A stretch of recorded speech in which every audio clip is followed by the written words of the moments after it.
महानगरपालिकेच्या वतीने मार्च महिन्यात थकीत मालमत्ता आणि पाणीपट्टी वसुलीची मोहीम राबवण्यात येत असून यात कर न भरणाऱ्या आस्थापना सील करून कारवाई करण्यात येत आहे। सध्या झोननिहाय विशेष पथक मार्फत मोहीम राबवण्यात येत असून मोठ्या प्रमाणात महसूल महानगरपालिकेच्या तिजोरीत जमा होत आहे।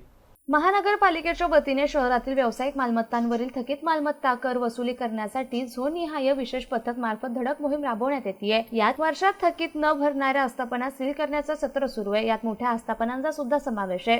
प्रशासन दरवर्षी फेब्रुवारी, मार्च, एप्रिल महिन्यात मालमत्ता वसुलीसाठी वेगवेगळे नियोजन करून वसुली केली जाते। मालमत्ता करात व्याजदरात सूट देण्यात येते, त्यामुळे नागरिकांकडून प्रतिसाद मिळतो। परंतु अनेक मालमत्तांचे कर आकारणीमध्ये तफावत असल्याने नागरिकांनी आक्षेप नोंदवलाय, पण त्याची विशेष कर अदालत सुनावणी अंतिम मार्गी लागली असल्याचं प्रशासनाकडून सांगण्यात आलं। पण आजही अनेक प्रकरणे प्रलंबित असल्याने मनपाचं मोठं आर्थिक नुकसान होत आहे।